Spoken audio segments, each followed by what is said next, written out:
Hello दोस्तों, स्वागत है आप सभी लोगों का एक बार फिर से कोई न्यू क्लास में। तो दोस्तों सीटेट एग्ज़ाम 2021-2022 की एक रिस्पांस की आ चुकी है। दोस्तों यह एक प्रकार की आंसर की ही है और आप सभी लोगों को पता ही है कि हम 2021 के 16 दिसंबर को सीटेट का एग्ज़ाम हुआ था, उसके जो क्वेश्चन पेपर है उसको सॉल्यूशन हम कर रहे हैं। तो दोस्तों हम लोगों ने जो पिछली दो क्लासेस हैं उनमें बाल विकास और मैथ के सॉल्यूशन को कर लिया था और आज की क्लास में जो थर्ड क्लास है, इस क्लास में हम जो पर्यावरण है 16 दिसंबर का सीटेट का पेपर है उसके सॉल्यूशन को देखने वाले हैं। तो चलिए दोस्तों देख लेते हैं। हमारा पहला क्वेश्चन है और एक बात और दोस्तों, मैं सिर्फ आपको यहाँ पर सॉल्यूशन अकेले बताने वाला हूँ, बाकी जो डिस्कशन वाली क्लासेस है यदि आपको वह चाहिए तो आप मुझे कमेंट बॉक्स में बता सकते हैं। तो चलिए दोस्तों पहला क्वेश्चन पढ़ते हैं। एक ईबीएस शिक्षक अपने शिक्षार्थियों को पड़ोस में इस्तेमाल होने वाले विभिन्न ईंधनों पर एक सर्वेक्षण करने को कहता है। इस सर्वेक्षण के संचालन के दौरान निम्नलिखित में से कौन सी प्रक्रिया कौशल विकसित की जा सकती है। तो दोस्तों देखिएगा दोस्तों, ये जो क्वेश्चन है इसका जो आंसर है वह आंसर 4 हो सकता है। क्या? समालोचनात्मक चिंतन, गहन चिंतन करेगा बच्चा, ठीक है, ईंधनों पर सर्वेक्षण करेगा तो। और इसका आंसर एक भी हो सकता है, पूर्व अनुमान और रिपोर्टिंग कौशल। तो दोस्तों मेरे पॉइंट ऑफ व्यू से इसका आंसर तो 4 होने वाला है, एक नहीं होने वाला है। चलिए नेक्स्ट क्वेश्चन देखेंगे। बिहार के लोगों के लिए मधुमक्खी पालन प्रारंभ करने की सबसे अच्छी अवधि कौन सी है? दोस्तों इसका राइट आंसर बिल्कुल एग्जैक्ट कौन सा है? 1 अक्टूबर से दिसंबर तक। चलिए आगे देख लेंगे, नेक्स्ट क्वेश्चन को देखेंगे। ईवीएस कक्षा में शिक्षार्थी पड़ोस में एक भिखारी लड़के के बारे में अपने अवलोकन को साझा करती है और जानना चाहती है कि उसके माता पिता उसे स्कूल क्यों नहीं भेजते। एक शिक्षक के रूप में आप शिक्षार्थी को कैसे जवाब देंगे? तो दोस्तों इसका सही उत्तर हो जाएगा ऑप्शन नंबर 2। क्या हो जाएगा? ऑप्शन नंबर 2, उसके अवलोकन की सराहना करेंगे और पूरी कक्षा में इसकी चर्चा करेंगे। आगे देखेंगे, हमारे देश के नीचे दिए गए राज्यों में से किसमें एल्यूमिनियम की खान है? तो दोस्तों इसका सही उत्तर उड़ीसा हो जाएगा। जो उड़ीसा है वहाँ पर एल्यूमिनियम की खान है। पांचवा क्वेश्चन है, अपने खेतों से अधिक उपज प्राप्त करने के लिए कोई किसान उर्वरक और पीड़कनाशियों का अधिक में उपयोग करके खेतों में बार बार धान की फसल उगा रहा है। यह व्यवहार उसके खेतों की मृदा को क्या? दोस्तों इसका क्या करेगा? राइट आंसर हो जाएगा ऑप्शन नंबर 3, अंततः किसी भी फसल को उगाने के लिए अनुपयुक्त बन जाएगी। बिल्कुल दोस्तों। आगे देख लेंगे, एनसीईएफ 2005 के अनुसार निम्नलिखित में से कौन सा ईवीएस के पाठ्यक्रम के बारे में सही है?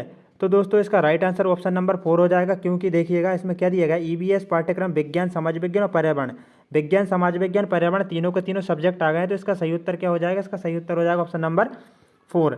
कुडुख कहाँ के लोगों की भाषा है? तो दोस्तों झारखंड के लोगों की भाषा कुडुख है। आगे देख लेंगे, कुडुख है। मेहर के पास कक्षा में कुछ शिक्षार्थी हैं जो प्राकृतिक आपदा के कारण अपने मूल स्थान से विस्थापित हो गए हैं और उन्हें विद्यालय वातावरण में समायोजित करने में समस्या है। एक ईवीएस शिक्षक के रूप में आप क्या करेंगे? तो इसका सही उत्तर क्या हो जाएगा? इसका सही उत्तर हो जाएगा, उन्हें अन्य शिक्षार्थी के साथ बातचीत करने में मदद करेंगे, उनकी ध्वनियों उनकी कहानियों को भी क्या करेंगे? साझा करेंगे। ऑप्शन नंबर 3 इसका सही उत्तर है। आगे देख लेंगे, प्याज की फसल उगाने के लिए कई तरह के कार्य करने होते हैं। नीचे दिए गए चरणों पर विचार कीजिए और वह विकल्प चुनिए जिसमें इन चरणों को सही क्रम में दिया गया है। तो दोस्तों इसका सही उत्तर हो जाएगा ऑप्शन नंबर 3। क्या हो जाएगा? Option number 3, ACDBE। पहले क्या हो जाएगा? मृदा को खोद कर नरम बनाना, फिर उसके बाद बीज बोना, उसके बाद में क्या हो जाएगा दोस्तों? डी हो जाएगा खरपतवार को हटाना, बी हो जाएगा फिर प्याज के ऊपर की सूखी पत्तियों को काटना और अंत में हो जाएगा प्याज को उखाड़ कर निकालना। आगे देख लेंगे, हमारी पृथ्वी ग्लोब की भांति गोल है। वास्तव में पृथ्वी पर ऊपर या नीचे कुछ नहीं होता है, यह सब सापेक्ष है।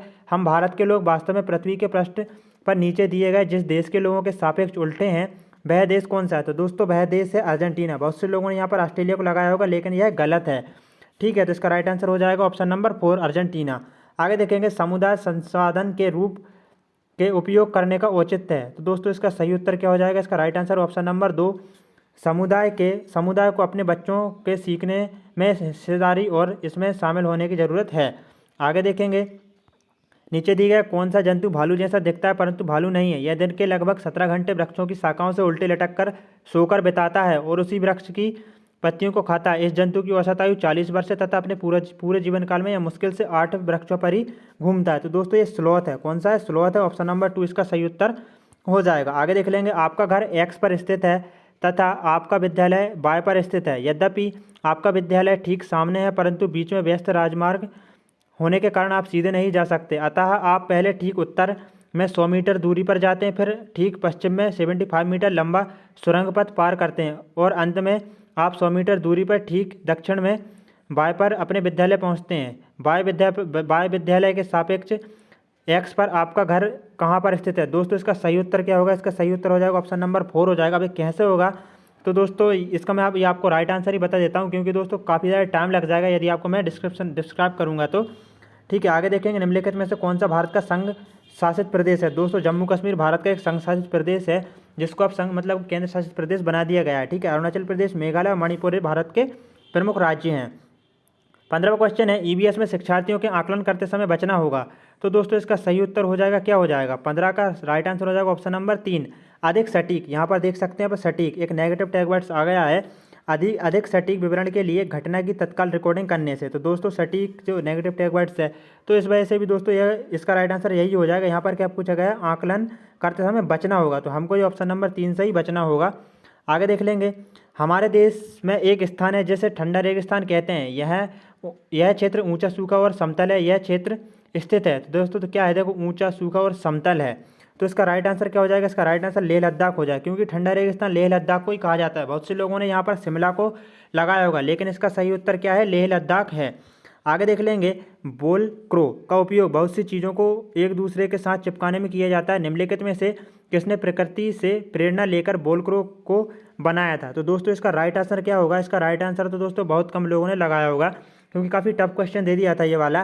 तो इसका राइट आंसर ऑप्शन नंबर 4 है, जॉर्ज मेस्ट्रल। क्या है दोस्तों, जॉर्ज मेस्ट्रल इसका राइट आंसर हो जाएगा ये वाला। आगे देख लेंगे, 18वां क्वेश्चन देखेंगे, रोनाल्ड रोज के बारे में कक्षा 5 में कहानी है जिसको 1902 में चिकित्सा के लिए नोबेल पुरस्कार मिला था, जब उसने सिकंदराबाद के अस्पताल में काम करते हुए यह खोजा कि मच्छर मलेरिया फैलाते हैं। उन्होंने अपने शब्दों में बताया कि कैसे उन्होंने मच्छरों का पीछा करते हुए समय बिताया, मच्छरों के पेट को खोलने के लिए उसे काटा और उसका सूक्ष्मदर्शी के नीचे अवलोकन किया। रोनाल्ड रोज की कहानी को ईवीएस में शामिल करने का क्या उद्देश्य है।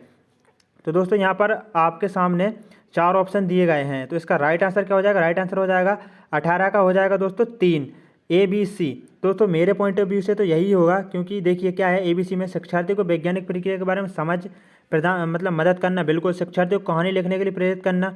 तो दोस्तों देखिएगा क्या है, कहानी लिखने ठीक है प्रेरित कर सकते हैं, शिक्षार्थियों को विभिन्न खोजों के बारे में अधिक रोमांचक कहानियों को इकट्ठा करने की प्रोत्साहित करना, ये भी हो जाएगा। लेकिन दोस्तों विज्ञान के इतिहास की सराहना करना नहीं होगा, क्योंकि कक्षा 5 का बच्चा विज्ञान के इतिहास की सराहना कैसे कर सकता है। ठीक है, आगे देखेंगे, सीखने के लिए निरंतर आकलन के आवश्यक तत्व क्या हैं। तो दोस्तों इसका सही उत्तर ऑप्शन नंबर 4 हो जाएगा, बी और सी। मेरे पॉइंट ऑफ व्यू से यही होगा, बाकी का इसका जो आंसर अभी सस्पेंस में है, ऑफिशियल जो आंसर की आएगी तो पता चल जाएगा।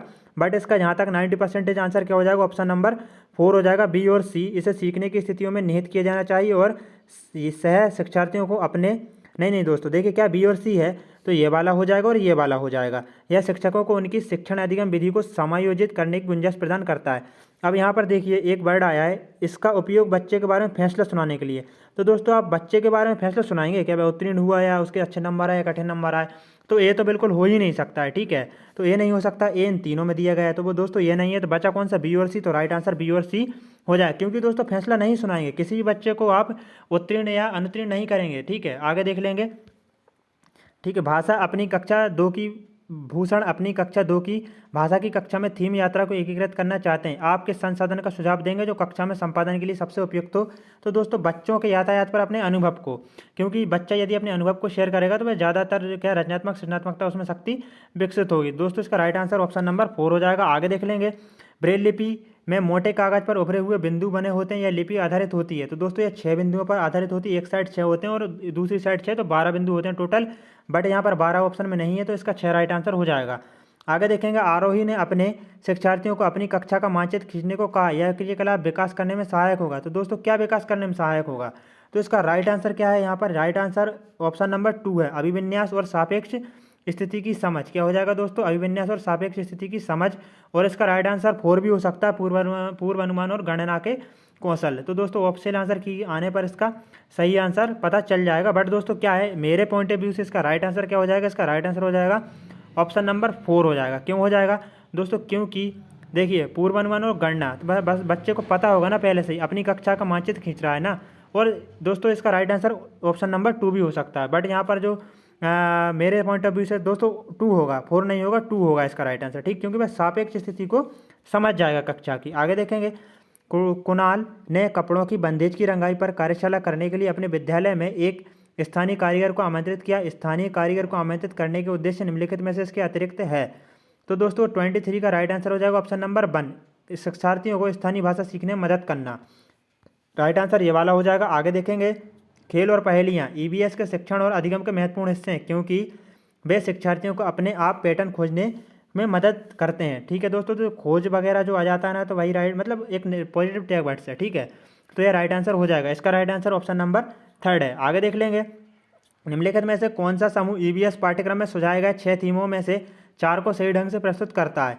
तो दोस्तों 4 को सही ढंग से कौन प्रस्तुत कर रहा है? काम, खेल, भोजन पदार्थ और यात्रा, पौधे, जानवर, परिवार और भोजन पदार्थ, परिवार, दोस्त, भोजन, पानी वगैरह। ऐसा नहीं दोस्तों, देखो चीज़ें जो हम बनाते हैं ये वाला हो जाएगा, करते हैं भोजन, आवास और पौधे, ये वाला हो जाएगा। ऑप्शन नंबर 4 इसका राइट आंसर हो जाएगा। दोस्तों जिन्होंने भी चैनल को सब्सक्राइब नहीं किया, चैनल को सब्सक्राइब जरूर से कर लें। काफ़ी इंपॉर्टेंट क्वेश्चन है ये वाला भी। कॉलम 1 में दिए गए कॉलम 2 को मिलाइए। ठीक है, तो यहाँ पर असम कहाँ पर मेल खा जाएगा? तो असम खा जाएगा दोस्तों अपना बांस के खम्भों पर बने ऊंचे घर। ठीक है, ऑप्शन नंबर कौन सा हो जाएगा इसका? मतलब इसका क्या हो जाएगा? ए का हो जाएगा, 3 पे चला जाएगा। कहाँ पे चला जाएगा दोस्तों? 3 पर चला जाएगा। असम बांस के घर बनाते हैं। लद्दाख में कैसे घर बनते हैं? तो दोस्तों लद्दाख में पत्थर के बने लकड़ी के फर्श और क्या होता है, लकड़ी की चपटी छतें, ये बी वाला हो जाएगा। मनाली में ढालू छतें होती हैं और राजस्थान कैसे होते हैं? कटीले वाले होते हैं। तो इसका राइट आंसर ऑप्शन नंबर 3 हो जाएगा। ए का 3, बी का 2, ठीक है, और सी का 1 और डी का 5 हो जाएगा। चलिए आगे देख लेते हैं। 27 क्वेश्चन, कोई रेलगाड़ी नागरहोइल से 5 जून 2020 को प्रातः 4:15 बजे स्टेशन छोड़कर 7 जून 2000 को प्रातः 3:15 बजे गांधीधाम पहुंचती है। रेलगाड़ी द्वारा चली गई दूरी 2640 किलोमीटर है। यात्रा की अवधि में रेलगाड़ी की औसत 4 किलोमीटर में है लगभग। तो दोस्तों इसका राइट आंसर लगभग हो जाएगा 54। कौन सा हो जाएगा? 54 इसका राइट आंसर हो जाएगा। चलिए आगे देख लेते हैं। नीचे दिए गए फलों और सब्जियों में से उन्हें चुनिए जिनमें भीतर बीज होते हैं। करेले, खीरा, चीकू, भिंडी, प्याज, नाशपाती, आलू, टमाटर। तो दोस्तों इसका राइट आंसर क्या हो जाएगा? ऑप्शन नंबर 2 हो जाए, क्योंकि करेला में भी क्या रहते हैं? बीजे रहते हैं, खीरे में भी रहते हैं, चीकू, भिंडी, नाशपाती, टमाटर में रहते हैं, लेकिन आलू और जो प्याज है उनमें बीजे नहीं होते। तो इसका सही उत्तर ऑप्शन नंबर 2 हो जाएगा। आगे देख लेंगे। आज का हमारा 29 नंबर का क्वेश्चन है, शिक्षार्थी के पोर्टफोलियो बनाने के लिए अच्छे तरीके क्या है? तो दोस्तों शिक्षार्थी के पोर्टफोलियो बनाने के लिए अच्छे तरीके क्या हैं? तो इसका राइट आंसर क्या हो जाएगा? इसका राइट आंसर देखते हैं।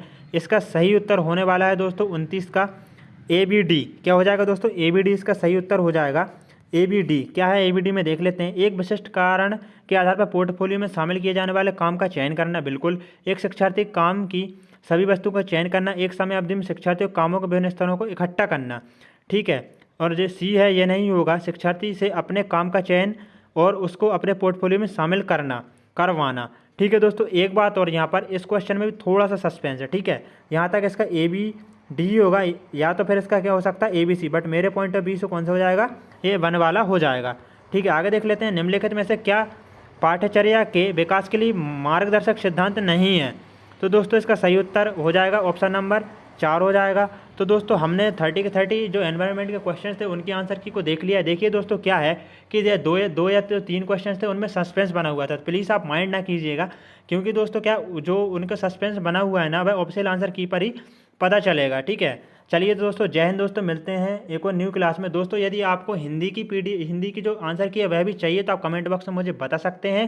जय हिंद दोस्तों, वंदे मातरम। और दोस्तों बाल विकास और जो मैथ है उसके आंसर की जो है उसको हमने सॉल्यूशन कर दिया है उसका, तो आप कमेंट बॉक्स जो डिस्क्रिप्शन बॉक्स है वहाँ जाकर देख सकते हैं। जय हिंद दोस्तों, वंदे मातरम।